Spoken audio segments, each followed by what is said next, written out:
Welcome everyone to the Sci-Fi Queen podcast, where we celebrate all things sci-fi, especially the women in the sci-fi world. If you're new to our channel, we ask that you hit that subscribe and notification bell because it'll really help our channel to grow, and you also get notified when our next episodes will be.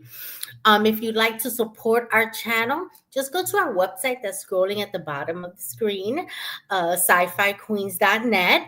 And there you will see information about the queens, our episodes, and a link to our merch store as well.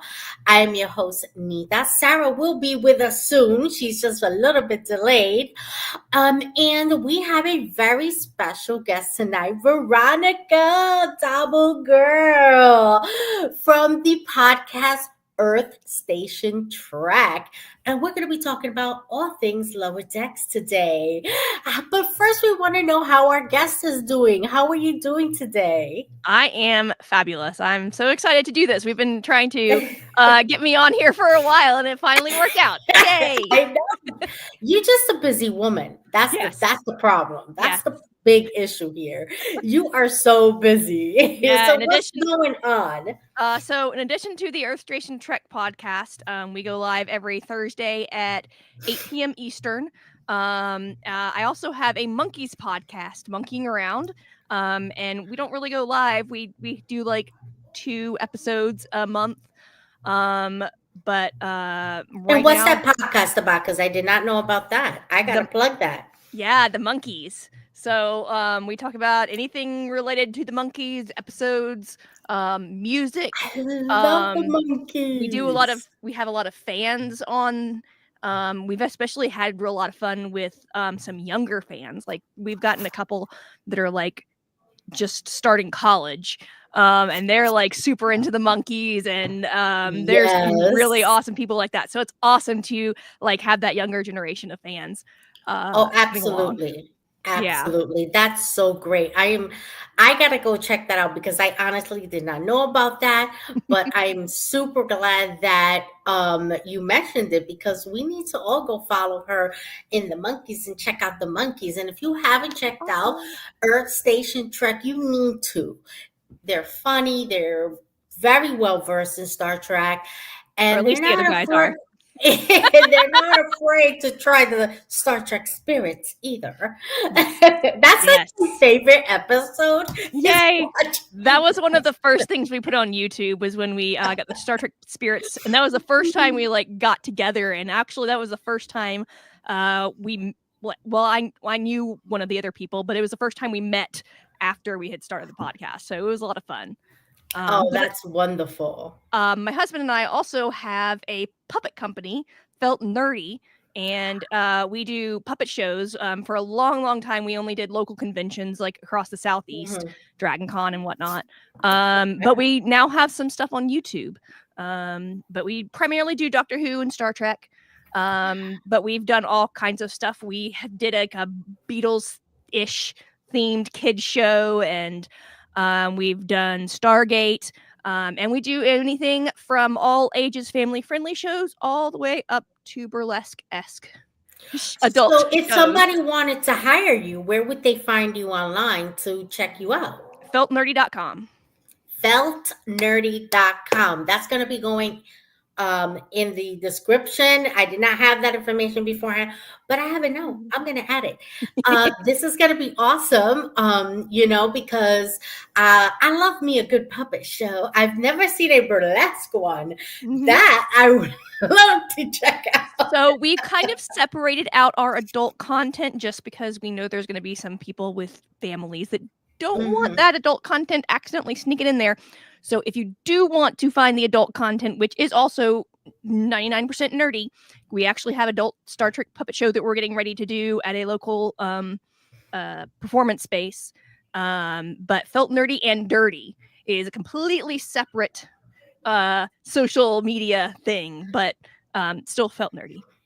Oh, that's awesome, though, because that's definitely different. That's definitely something that you don't see too often. So guys, go check it out. Felt Nerdy, Yeah. Here comes the Queen of Darkness. How are you doing? Other than internet problems, I'm doing okay.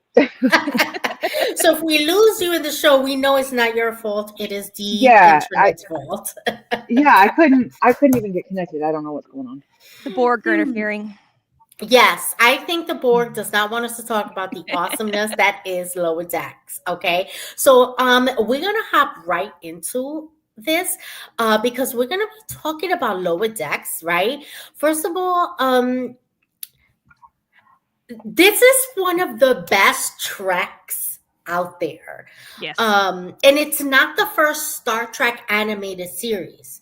There was a Star Trek, the original series, and then afterwards came the animated series. But it was serious. It wasn't cartoon fun. Like when I think of cartoon, I think of something funny. I think of something fun. I think of something enjoyable. The animated series was just Star Trek in It was animation Star form. Trek. It was literally like Yes. episodes they had left over. Yeah. Yeah. It's like, okay, we can't actually film this, but let's do some voiceovers on it.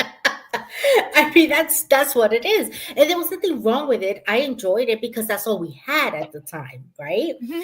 But then in comes Star Trek Lower Decks, and they do an homage to other tracks Like in everything. like every season they do something different. Mhm. So let's start with our guest, Veronica. When you heard about Star Trek Lower Decks, what came to your mind? What was your expectation? Did they meet it? What was going on? So, for me, I was a little bit nervous at first when I first heard it, just Mhm. because the only thing I knew about him was, and I'm blanking on his name now. Oh my gosh, why am I blanking on the creator's name? Yeah. Don't worry, it's okay. Okay, y'all know who I'm talking about. But the only thing I knew him from was oh wow, I'm blanking on the show. He was on before with Pickle Guy, Pickle Rick. That one. Rick and Morty. Yes, that's all I knew him from, and I was like, I don't like Rick and Morty because they're kind of like the gross potty humor almost, and I was like, Hmm. and at the You're talking time, about Mike yes, Mike McMahon. There we McMahon? go. Hmm. There we go. Because I didn't know about his like Twitter TNG season 8 at the time. So I was a little nervous about it because at the time Discovery was still kind of iffy and was having trouble. So I was just like, I don't know about this. Um, but they killed it like right off. I was just finishing up season 1 again this week, and I forgot some of this hilarious stuff that happened in the first season. Um, and just they just like threw themselves into it wholeheartedly, and it just got better and better each episode, each season. How Mhm. about you, Sarah? Are Uh, you a big cartoon watcher? Were you looking forward to it? yeah, because I like. I mean, I took forever to get into Discovery because I was worried that, with our new track, that it's going to take, maybe we weren't going to get what we wanted, and they're going to start over. But then I got into it, and I was into it, and Strange New Worlds and all that. But when they started this, I was like, okay, I'll give it a go. Because full disclosure, I haven't watched the animated original series. I haven't watched most of it. I think I've seen an episode here or there of parts, but not the whole thing. Um, just because TOS wasn't my thing. I mean, it was on after school. We've talked about this before, so it's like I didn't really have an option, but I watched it. But like Mhm. Next Gen was my thing. But like I like this because this was set kind of in that Next Gen world, but Mhm. Yeah. the lower decks, and I was excited. And Deb and I would watch it every week and be texting each other. Okay, okay, we gotta watch it. And I like she said that they threw themselves into it and they didn't stop at making fun of themselves. Like a lot of Trek is so serious and so like by the book and rules and like professional, and we got to be professionals. We're exploring space, and Mariner and these guys are just like, fuck it, we're gonna do what we want. It's And so true. having worked in a lot of service industry, a lot of the back of the house is this. Mhm. And it's the front of the house that ain't going to function without the back of the house.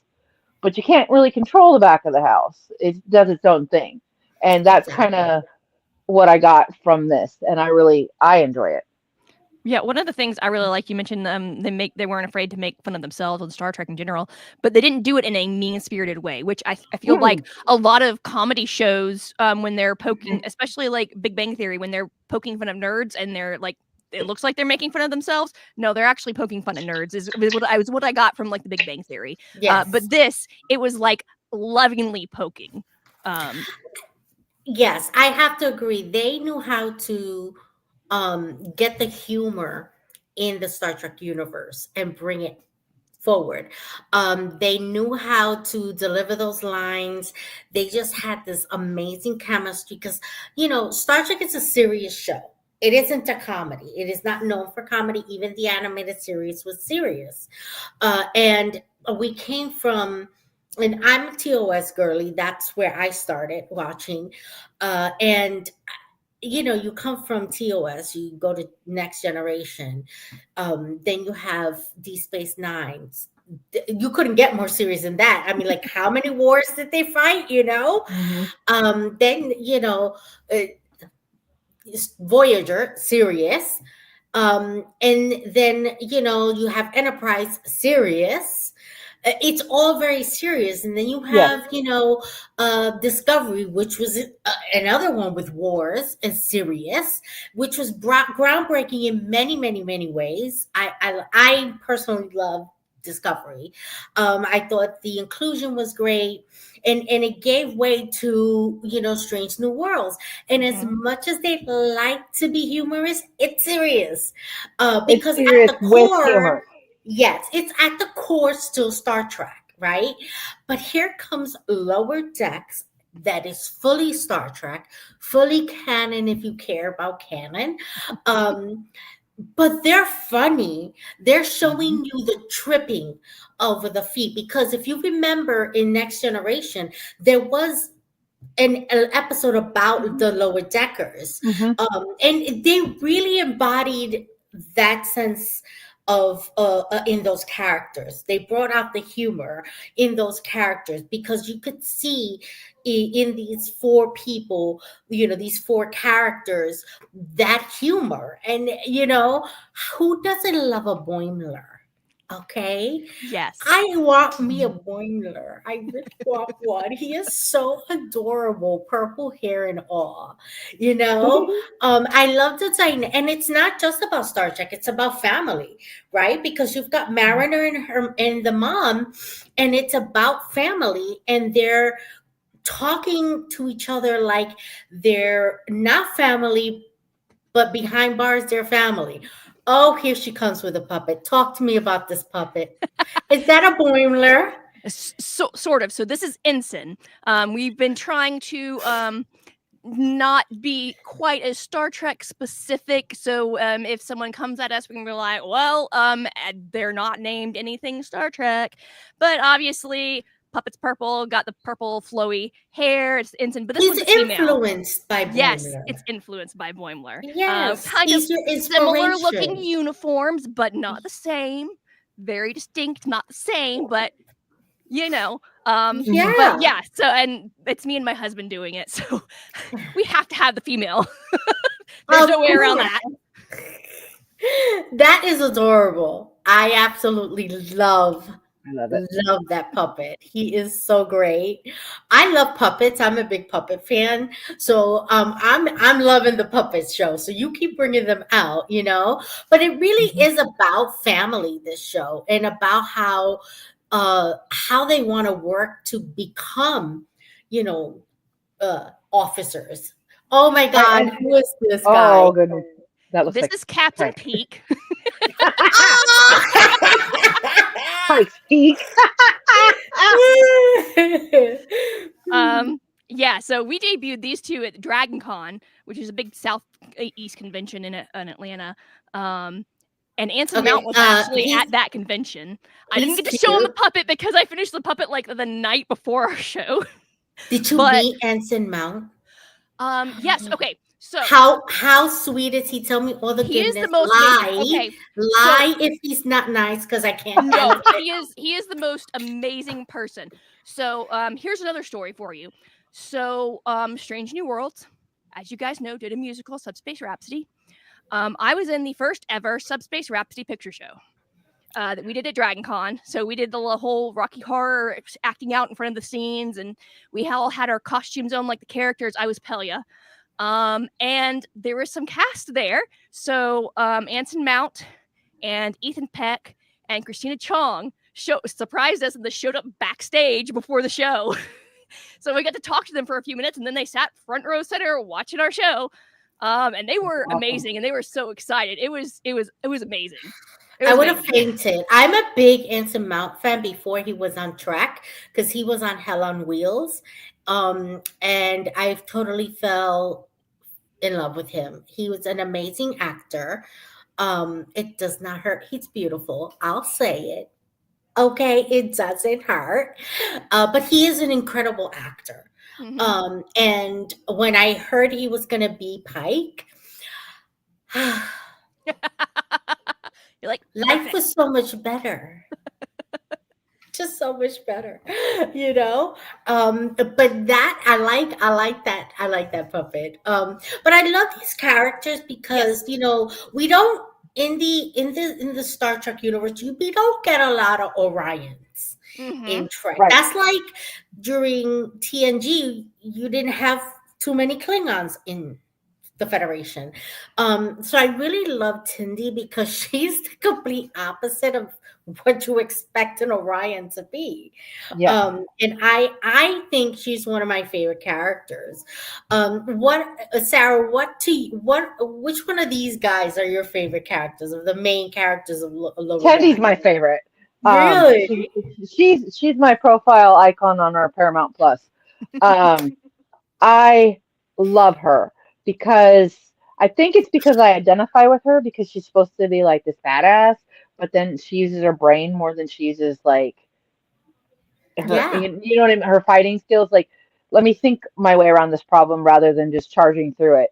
And And she and you is a know me, legend fighter. Like, she's an yeah, awesome fighter. and you know me, I figure my way out of some stuff. And Yes. so I immediately identified with her, not really, the medical thing, but just that the way she is, and then having expectations from a family and then doing something different. And I did want to say something about family. Like, yeah, the show's about family, but it's also about found family, and that Yes. how these four become a family together, and later they become five, but still, that's you know they family isn't always who you're born with. Sometimes it's the friends that you make and the relationships you create along the way. Absolutely agree with you. Absolutely. And I love how Merida has all this experience. And she doesn't really share it until it's necessary, and she's kind of put in that position. Like, she is so defiant and so outside of the character of a Starfleet and Admiral's daughter, you would think. And I like that. I absolutely love that about these characters, that they really defy that expectation. Now, Veronica, do you have a favorite episode or a favorite character? Oh my goodness gracious. She's got finger puppets. I love this. I love it. I was wondering, what is she doing? I was getting my husband to get our swag bag that has all of our finger puppets in it. I have more, but we're talking about Lower Deck, so I just pulled up Lower Decks ones. But it was because I was thinking about this as we were leading up to it, because I knew that was going to be a question that came up, and it's really hard to choose a favorite character just because I love them all so much and for different reasons. I think if I really had to pick, I think Boimler. Um, Partly because in the beginning he is such a stickler for the rules and so straight laced, and that reminds me of me a lot previously. And he learns to relax and go with the flow as the series goes on. So his character really, really develops. They all do, but and Mariner especially, I forgot how annoying she was in the first season when I was rewatching. God. Oh my gosh. Oh, she really was annoying. She really, really was. Especially the very beginning of the first season. But I enjoyed Boimler's character growth. And that tends to be the thing that really draws me to a character, is if they have character growth. I mean, that's my favorite character on Deep Space Nine is Nog, and he has like the most character growth of any character in the entirety of Star Trek. Absolutely agree. And that's interesting that you bring that up. You don't expect an animated story or an animated show to really care about character growth. It's animation, right? It's supposed to be silly. I come from the Tom and Jerry era, so there was never any growth with those. No, it was the same episode every single time. He never learned. But it was always hilarious. Yes. But these characters actually grow, and these characters actually have depth to them. Tindia has an amazing story, and a family legacy, and a very high position as a Orion. And let's not discount Rutherford's dark past. I know. Okay, Sarah, when they reveal that what he was really like before the implantation and what he was involved in, what came to your mind? Like, were you shocked? Yeah, it kind of gave me Dr. Jekyll and Mr. Hyde vibes. That because not exactly, but kind of like that there were two different people, because before the accident he was this cocky kind of asshole, and like fly by the seat of your pants, rude to everybody, worried about not really doing the job right, but getting it as fast as possible, getting it done as fast as possible, cutting corners and not caring if anybody got hurt along the way. And then, after, he thinks everything through. And I mean, it's probably the implant helping him with that. But he also had, he had a traumatic brain injury and all that. So he does have to have a lot of stuff to work through.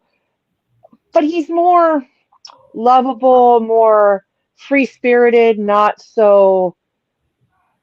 He's kind. Minded, I guess. Yeah.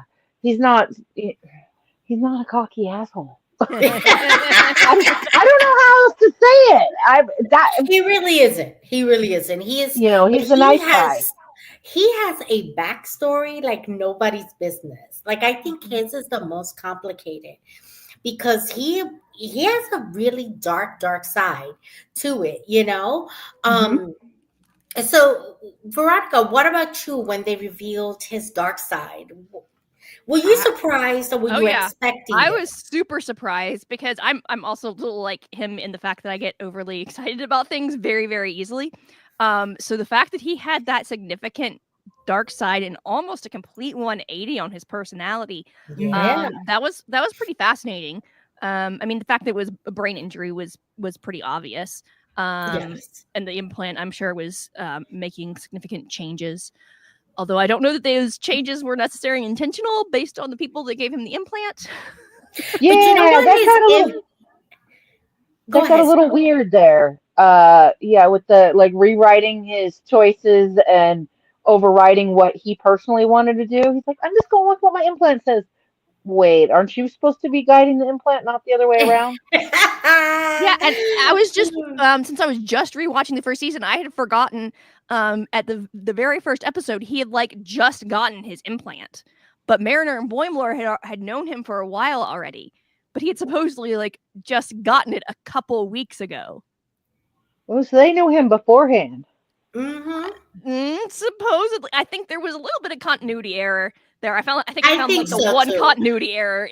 I think they made a mistake there. I think because I don't think they had that future plan. I don't think, exactly, because either they came up with that future dark past of his later on, or they didn't really know him as long as they were trying to insinuate. Mhm.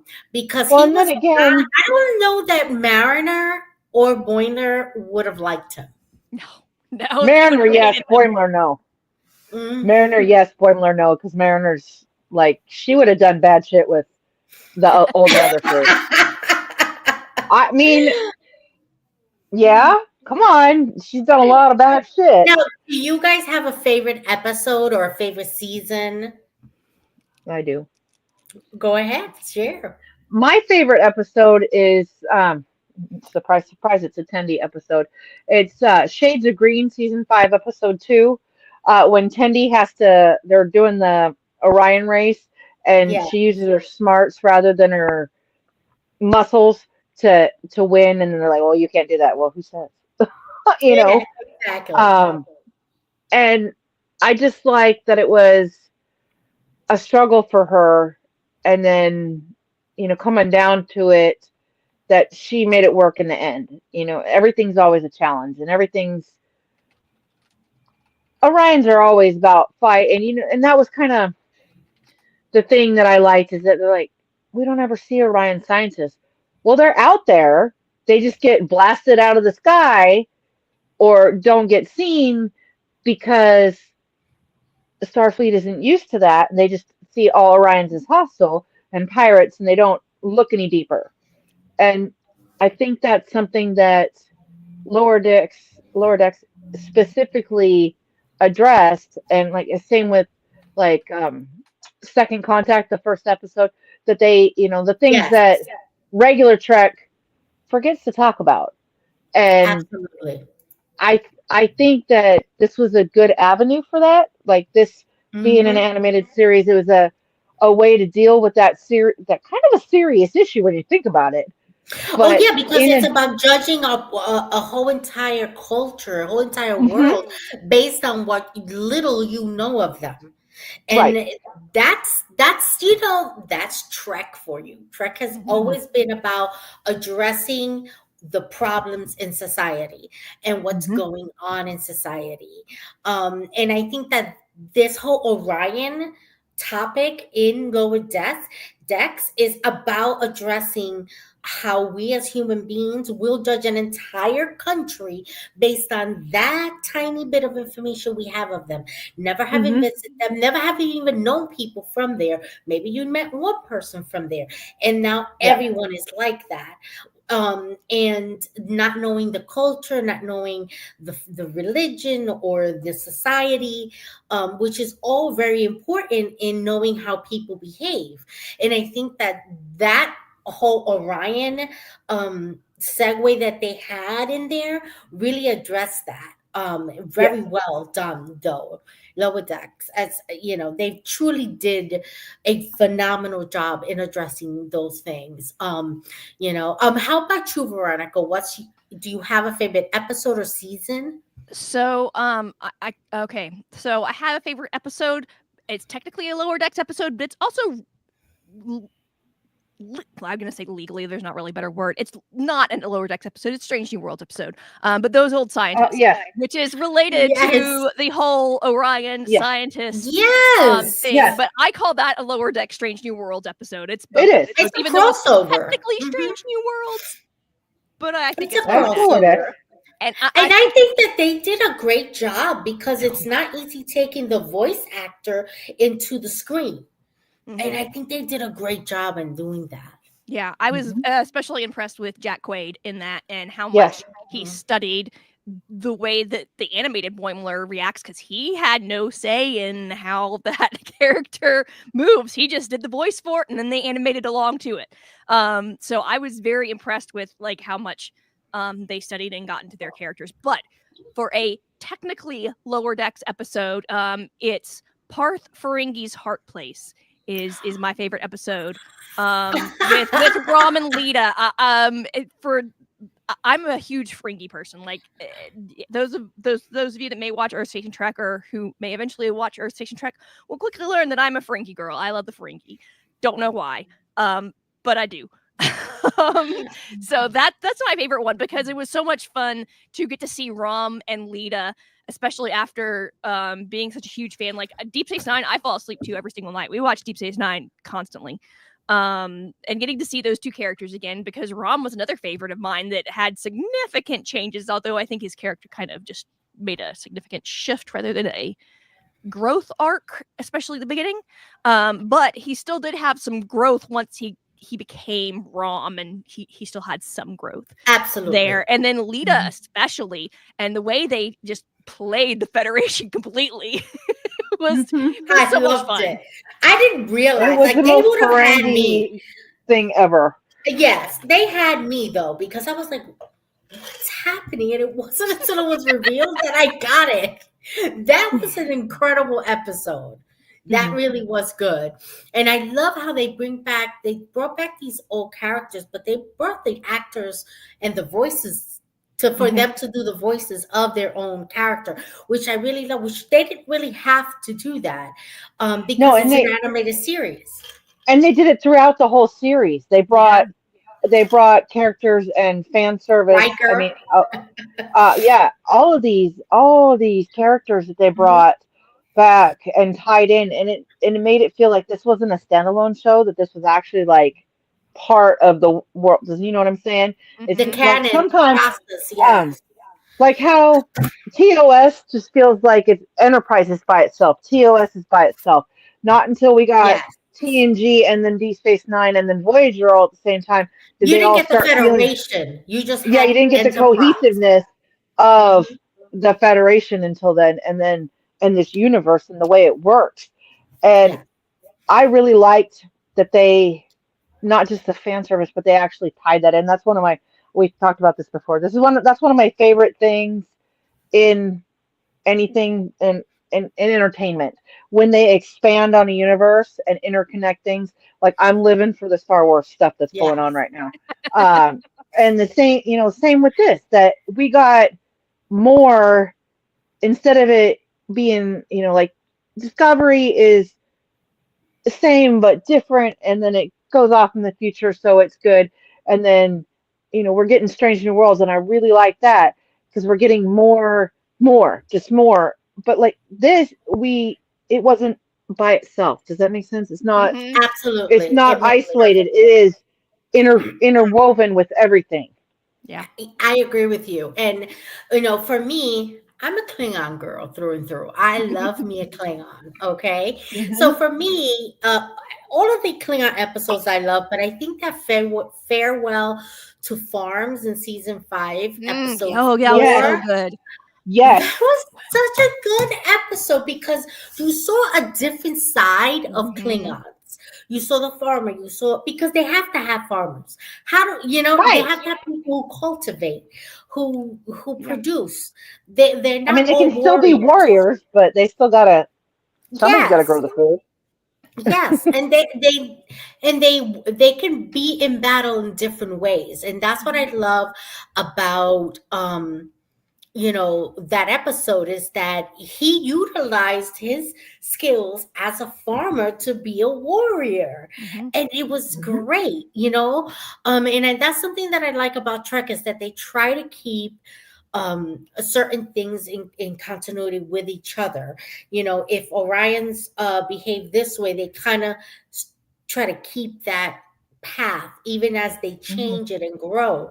And that's something that I really like that they've always done with Klingons is that no matter what the change in the Klingon culture, they bring in those things that we are familiar with Mhm. uh, to show you the growth. And that's something that is so fantastic for me. Now, I love that they get into so much mishap and trouble.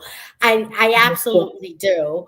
I think that they're just amazing at getting into mischief. One of my favorites is at the very beginning when Boimler, I think it's this episode, gets eaten, kind of like sucked in by the animal on Like the the cow. planet. Yeah. The Yes, it's spider the cow. cow, the spider cow, and it is the goo that's on him that saves the whole ship. That's one of my favorites. Mhm. But what about you, Veronica? Which ones do you remember most as that just made you laugh the trouble they got themselves into? Oh gosh, there's just so many, and because we talk about them as they come out. So because we go live Thursdays, and we specifically changed it to Thursdays because we'll watch it Thursday morning and talk about it that night, so we get it out as quick as possible because we do not have advanced access, unlike some podcasts. Sad face. So it's, and I have the memory of a goldfish, only worse. So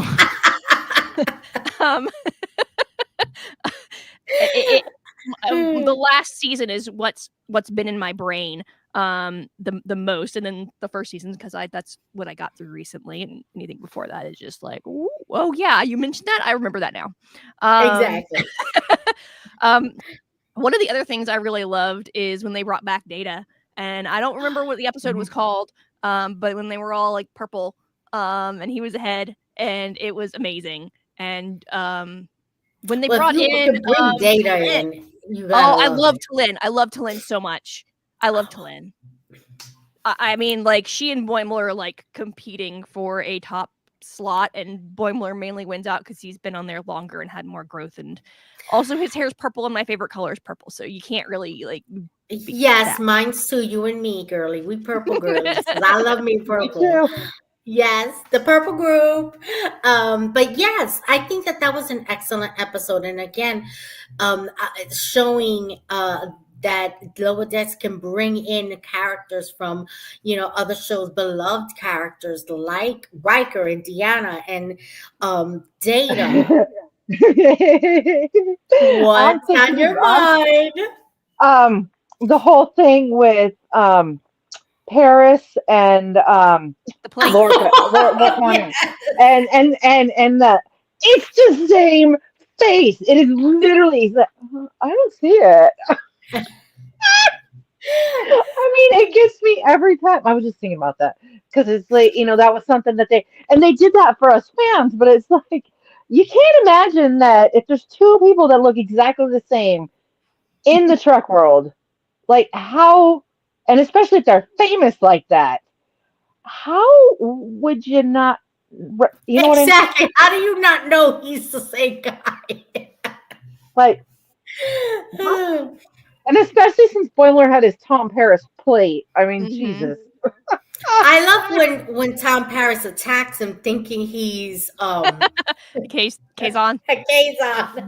Yeah. Talk about the ultimate PTSD. Okay, so another we are pack rats here, and we collect a lot of stuff. When they came out with the commemorative Tom Paris plate, we totally got one of those. Oh, I have one. Yes, it's so cool. I totally have one. Box to be super protected because we're pack rats, so there's stuff everywhere, and so it doesn't break. But it's there. And that's the important thing, is we know that it's there. Other people don't need to see it. We need to know it's there. Oh, absolutely. Absolutely. Yeah. I mean, I have the Tom Paris, but I also have DS9's Cisco because, why not? He just brings warm feelings in my heart. I love him. But yes, absolutely. I mean, there's so much fun. But the funny thing about this show is that the officers are just as hilarious and just as bad as the Lower Deckers. Yeah. And we can't talk about Lower Decks and not talk about them. And I would love to start with the captain. Let's start with the captain. Veronica, how much do you like this captain? Do you hate this captain? What's going on? I mean, in the first season, I really did not care for her because she seemed like she was just out to get Mariner. And we knew why pretty early on. But that was like the entirety of her character in the first season. But she also had some growth and things happened. One of the things I did want to point out is this ship is the lower decks of the Federation fleet. Absolutely. Technically, the bridge crew is lower decks for a bridge crew. Yes. But there's a B squad. I'm not even sure they're B. I think they're more like F squad. Yeah, I'm with you. I'm with you. Mean they're like the middle school JV? Yeah. This ship is truly the bottom feeders of a ship. They really are. But you have to love them. They're Mhm. fantastic. Yeah, they Hmm. really are. Yeah. And how about you, Sarah? Did you like the captain right away, or Um, did she had to grow on you? no, she kind of seems like a bitch, but then when you find out that she's Mariner's mom and like Mariner's an asshole, because like in that first season she is just bad, Hmm. and She's it's kind of like, horrible. and I'm a mom. I like once I figured that out, I'm like, oh hell, all right, I got this. So I mean, I didn't. She I was didn't care for really her either. Not that I didn't like the character, but I was like, boy, is she stressed out. Like, she just seems like she needs to relax. Like, well, and what you is gotta her think about it. issue? Your borderline insubordinate Yes. child is running amok on your ship, and you're trying to hold it together and Hmm. remain cool and composed as a captain, and still be a mom too. There's that fight. So I don't know. There once was I much momming going on there, though, right, and I think that's which where I the think problem was was. part of the problem. And then later, I mean, obviously later on, they changed it a little bit and let her grow, and I think that's when I actually kind of liked her. I mean, I don't hate her, but she's not my favorite, but I don't hate her because she I is a think she mom and she's grew got to on deal with me. it. Hmm. I think she grew on me as the show grew. And I think that was the intention that you thought, Hmm. oh, she's being mean to Mariner. But then as you see the progression, you're going, oh, Mariner has been kicked out of many ships, and her own daddy don't want her because she's crazy. Like, Right. and he's an And admiral. I think that the Cerritos was her last stop before she was out. Like you got to Yes. try with your mom. Your mom's the only one that's going to give you a chance. And Hmm. and I think Mariner probably resented that because she wanted to do it on her own, which obviously Yeah. she had a lot of growth too. But it is what it is. You got to. I mean, I enjoyed the journey. Exactly, exactly. But I think that it was in fact a journey, like you said. I think that the growth there had to be progressive. I think that we had to like her little by little because we were already inclined to like Mariner. You know what I mean? Yeah. Yeah, we were set up We for were that. kind Yeah. of set up for it, you know. And I love that. I love that they do that because it really makes you go, whoa, you know. It really does. It's like, oh, I didn't realize how much of a setup I had going on here, you know. Um, now, her number one, Ah, Commander. Oh my God. He is such a kiss ass for sure. I couldn't deal with him in the beginning. What about you guys? I really liked and don't remember the name of the episode because I don't remember those things for the most part. It was an early episode where they were on that crystal planet where they accidentally gave them wood instead of crystals, and it was super offensive. And he had to Yes. fight the guy. I thought that was the fight. There was hilarious, I and loved it. that I feel like he stepped up a little bit there. Of course, they like could quickly backtrack that right at the end of the episode. And there's a lot of stupid things that he did where you're like, huh. But then at the end of the series, they're like, oh, this is just his way to make things happen better. And I'm like, okay. Oh, Nice Sure. save. absolutely. Nice Yeah, save. I think that he meant well. Yes. It was just coming off too strong for me, but he grew on me. Yeah. Yeah. He definitely did. Oh, how about you, Sarah? Um, yeah. I mean, I liked him by the end, but still not as much as I'd say I say I like Riker. Just he was a necessary evil, I guess, that he needed to be there, but he's just like, ugh, I don't like it. But Jerry Um, O'Connell is amazing. yes, I love the actor.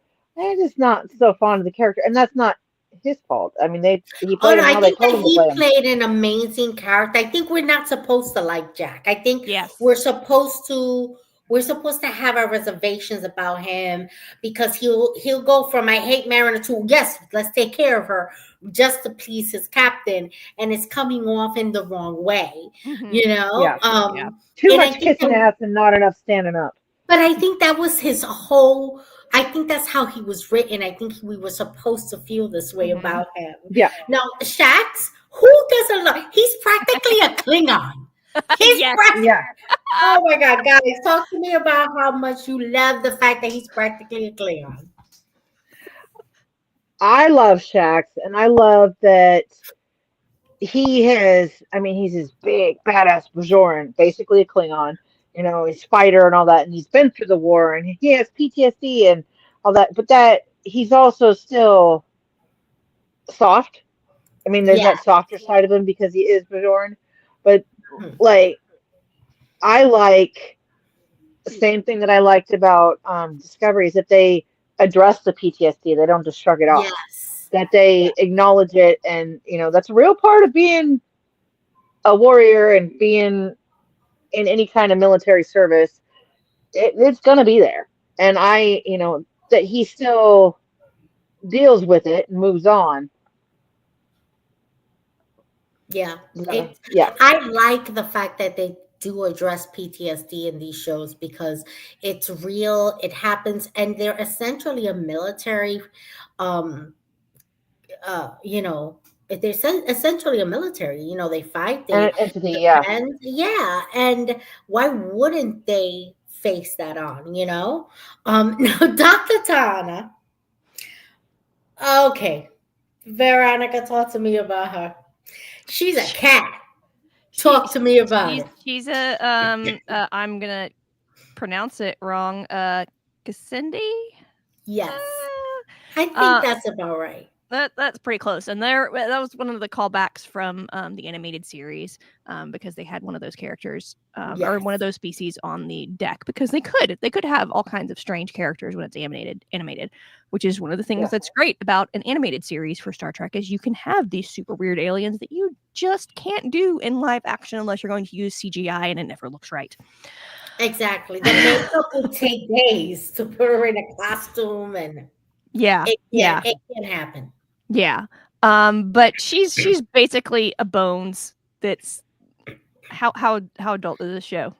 Yes, she's grouchy like She's and Bones. and she has some adult proclivities, Yes, just Yes, Shax in the holodeck. yes, I like the fact that she's a cat because Yes, I love me some cats, and I yeah. said, "There's a cat on the show." I love it. I Mhm. absolutely love it. How about you, Sarah? Yes, I love her. Devin and I were talking about doing Shax and um, her cosplay, and of course I would be her because I'm short and he's tall. um, but we were talking about that. So I mean, I love her. I mean, she's so sassy. She reminds me of me because this is like no nonsense and like fuck y'all. Yes, I mean, I know you know me, and that's kind of like I ain't got time for absolutely. this. And that's the great thing that although the show is called Star Trek Lower Decks, these Yeah. characters are not technically part of that Lower Deck, but they give Lower Deck vibes. So it really continues with the theme of the show Hmm. itself, even when you're watching these guys, which is fantastic. And I absolutely love that we get to see them, as actual people. I love to see more of them in uh, current Star Trek. You know, hmm Hmm. if I know it's kind of tricky because of you got to time travel, but it will be so fantastic to watch them. Do you think a Star Trek Lower Deck movies would be awesome, guys? yes. Hmm. And I think they drew the characters based on what the actors looked like because they look entirely too much like their characters. I mean, they're not like exact Yes. spot on, but they're close enough where just a little bit of makeup, or more so in some cases for Tindy, and Yeah. And that's their Tayana, and characters Tana, right Dr. now. Tana. Yeah. Yeah, yeah.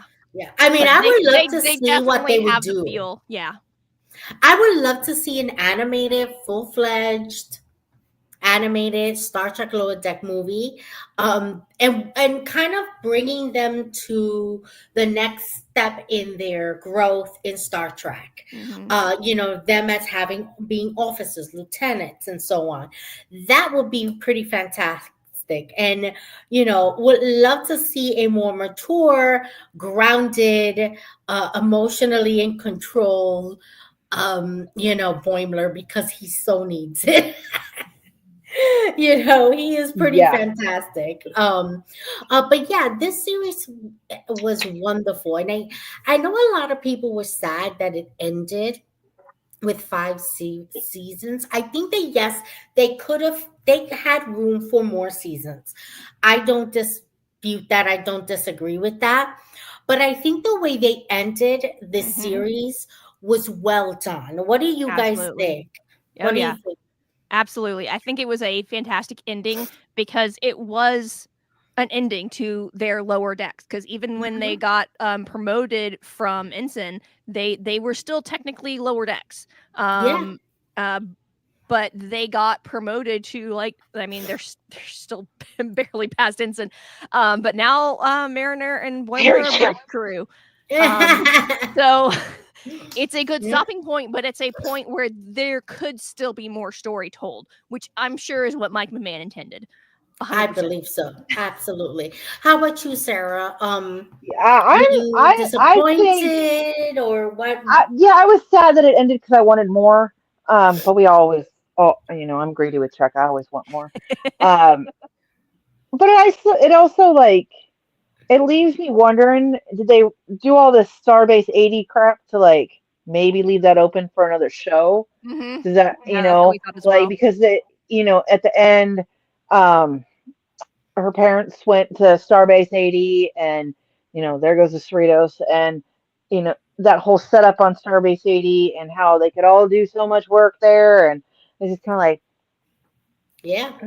Yeah, you I that's know what felt our like they podcast talked about when we first saw the episode. We're like, are they yeah. planning this for a spinoff? it's I like don't it know. I felt mean, it felt like a backdoor pilot. I Yeah. mean I think that maybe you're right. I think that you guys are right. It's a sort of backdoor pilot that they were saying, you see what this could do, and maybe they're not saying anything to the public, but they're working on it. And I see, and that way I think it's a mistake. Tell the fans, because one thing I yeah. would tell you as someone who has been a fan of Star Trek since she was 5 and I am 53 now, I can tell you that don't mess with a Star Trek fan. When we want something, we will send. And back in those days, it was physical letters that were sent. Right. Okay. Now we would inundate them with petitions and emails. We will Mm-hmm. advocate for if he wanted to bring not a continuation of Lower Decks, but yeah, another series coming from that. Hmm. I Yeah, absolutely similar. would support that. Yeah. I with the characters, just not call it Star Trek Lower Decks, because that I Yeah. think ended well. I Hmm. think it Yeah. ended fine. It's like a Star Trek Discovery. It was always intended to be 5 seasons. Yes, I would love for it to have been more, but I don't think they had. I don't know that that would have worked out in their favor. I think that ending it the way they did worked Mm-hmm. out in their favor, and opened the doors to maybe a movie or something like that. But I think that with Star Trek Lower Decks, the way they ended, it is a backdoor kind of pilot that says, hey, we can do something else here. And, I feel like we are in a Star Trek era. There was Mm-hmm. a time when we had Star Trek No trust. We TOS. had we We had what, 3 or 4 seasons of that, 5 seasons, yeah. whatever it was. And then we didn't have anything for how many years, and it was a movie. and we had to wait between movies because there was Mhm. nothing until the 90s when TNG came. We are in truly a Star Trek era, and I think that bringing on another animated series just as funny and enjoyable, I'm with it, absolutely. And we Mhm. have a comment here from Yep. Earth Station Trek. We got to put that one up. We definitely need more of the McMahon I universe can movies, live guarantee you action. that is my husband Chuck. Yeah. He's our this is our bedroom, so the bed is actually literally on the other side of the computer. So he's laying in the bed. I'm sure he's been watching this the entire time as well. We gotta get him on the show. I know we're mostly girlies, but we'll bring on the boys every now and then. Yeah. So for you guys, I have a question. Do you and you were just talking about this, like, do you feel like we're still in Star Trek golden era? I mean, with I all think these so. cancellations that we've had, and they've been announcing shows that the fans aren't necessarily, this is not what they've been asking for. They've been asking for something completely different. Like, how I do you think feel that's that going? I think that they need to listen more to the fans and bring what the fans Yes. want. However, I'm not mad at what they want to do when it comes to, Star Trek Academy. I'm not too sure that the Picard sequel is going to work, but I will watch it because it's Star Trek and because I want to give Yeah. it a fair shot. I wasn't a big fan of Star Trek Enterprise, um, but I watched it, Yeah. and it's not my favorite series, but it's not a horrible series. It's not No, bad. it served its purpose. They served its purpose, absolutely, and I think that they were put in a bad place because there before the Federation was the Federation. There before Kirk, and there weren't rules the way they were, and there was a lot of things that could have been done better. Mm-hmm. But it is And what it then with is. with Enterprise, they were put on they were on UPN and they were on a bad time slot. Oh yeah, And I think absolutely. I think in this age of streaming, I think that this is much better for us because we can actually watch it the day it comes out and not, oh well, we missed it, we have to wait until maybe it airs again, at 11 o'clock or whatever. Or if it ever Or comes to hope we got VHS.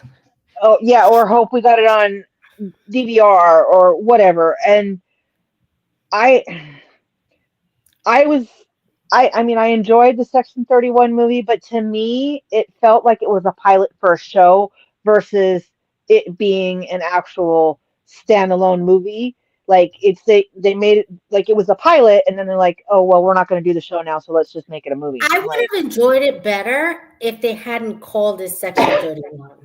Yes. Because right. it was not about Section 31. It was Nope. about Giorgio, which Yeah. is not bad, No. but Right. it wasn't about Section 31. And I agree with you, Sarah.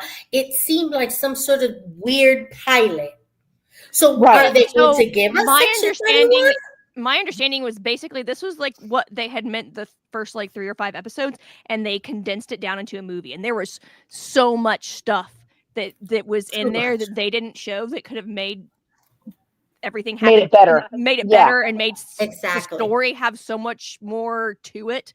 Hmm. But they had to cut But it for time because they yes. decided it was a movie and not like a mini series where they Mhm. could have done like 2 movie length things at least. Yeah. Exactly. But uh, I was not a fan of it. But you see, but that's what the great thing about having the 5 seasons of Star Trek Lower Decks. You have You room to do have that stuff. you had the room to do all of that, and you ended the show where the characters all had their closure, but they kind of had like a, ooh, look what we could do Yeah. next. Yeah. And Yeah. I think that was genius. I Yeah. think that was genius. Hmm. And Absolutely genius. excuse me. And I'm looking forward to Strange New Worlds and the Starfleet Academy and whatever the Picard sequel is because I enjoy it and it's like I always want more. I'm that one that like, Me oh well, too. that movie was good and okay, that's a pin in it, we're good. I'm the one that's like, huh, I always want to know what happens next. And Yes. I'm the one that wants to know, okay, you mentioned this planet in passing one time. What's going on over there? Exactly. and that's my autistic ADHD ass. I'm just like, wait, what's Ah, happening over there? Listen, Um, what I want as a next series, Star Trek Klingon. Just call it that. Just give me mhm. Klingons. Yeah, Michael you only Dorn want pitched you want a the Klingon singing series. Klingons is what you want. Oh I yeah. want all the Klingons. I want me all the Klingons. All the And Klingons. I love me the Klingons. I don't know. I honestly think that well, this is probably be unpopular.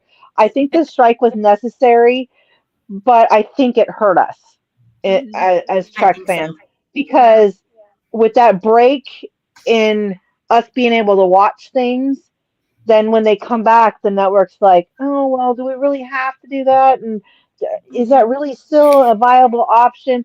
Because the last time this happened, we had a writer strike. I think it was in the early 2000s. Um, All right.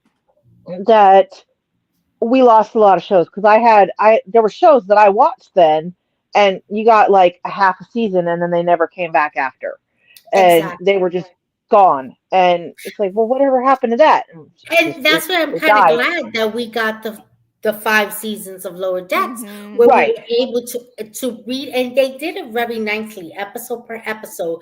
They kind of closed in on something, and I like that because it didn't feel like, well, are you going to wait till the last minute? Because I hate when they do that because that doesn't give you enough time to really develop the endings to multiple lead characters, you Right. know. But I am. This has been so fantastic, Veronica. You are always welcome here, Hmm. anytime, And and the let us puppets. know. Yes, and the puppets. And you gotta let us know when you guys are doing things that are special, so we can help promote it and announce it. Let us know, and we are here for Earth Station Trek. And tell me again the puppets website. Felt nerdy, and then felt nerdy and dirty for the adult content. And in relation to Earth Station Trek, we actually wrote a book. Yes. The four of us, we wrote a bunch of little short chapters about our views on Star Trek, the Earth Station Trek Guide to Star Trek. We actually have a local convention that's a brand new convention this year that is happening April 4th through the 6th. So right over First Contact Day, which is also my birthday. Huh. And we're doing Awesome. a book release then. So it's not And And where coming is out that? until April. yes, Mhm. correct. And And it'll where be is that at? available. So Stellar Fest is going to be in Atlanta. That's where Okay. we, and actually, ironically enough, neither podcasters are based, surprisingly. Um, oh, I was going somewhere with that, and I forgot where it Sorry. is. Sorry. I don't know. I want to talk about one of my chapters specifically in that book that I am extra excited about, and I've gotten a lot of positive feedback just from the title. Autism in Star Trek. Oh And yes. and I talk about the different characters that have been said are show signs of autism, and if I agree, and I talk about all the ways that they show characteristics of it, and uh, it ended up being like 6 pages on Microsoft Word, and most of the other chapters that people have written were like 2 pages. So it was But quite there is a lot intense. to say about Star Trek and There was a autism. lot to say about that, and I didn't go Yeah. in as much detail in some of the newer series as much as I could have, just because I had done so much in TOS and TNG and Deep Space Nine. And even when Mhm. I got to Voyager, I'm like, okay, I've talked about this to death. I'm just going to mention some highlights and get going. But I'm really excited about that particular one. That's wonderful. Keep That's me awesome. posted. Yes. And when you have an exact release date where those, the rest of us that are not at the convention can buy it, Yes. To get let it, me yeah. know because I'm getting it. I'd like And it too. yeah, it's definitely going to be talked about right here. Hmm. That sounds fantastic. I love it. I wish you guys so much prosperity. That's so wonderful. Thank you guys for showing up, for viewing us. Before we go, I just want to say that our next episode will be What's Next in Sci-Fi with Tiffany, March 14th at I was 9 gonna say p.m. that. Eastern Time. She is going to let us know what's going on in the sci-fi world in television and movies. For the next She two, is 3 months. Yes, she is like the reader. What was that? The TV guide. Yeah, the TV guide. She is the sci-fi queen TV guide. Whenever we see something, we go, Tiffany, have you heard of this? Is it any good? And she always gives us our feedback. But thank you, Veronica, for showing up. Oh, look at Oh, I love it. Yes. I mean, it's not Doctor Who, but it's a sci-fi show, and this is the big thing is doctors. Yes, absolutely. I love it. But thank you guys for coming tonight. And I will see you next time on the Sci-Fi Queens. Thank you for watching the Sci-Fi Queens. And be sure to support us on all our social medias. And check out our website,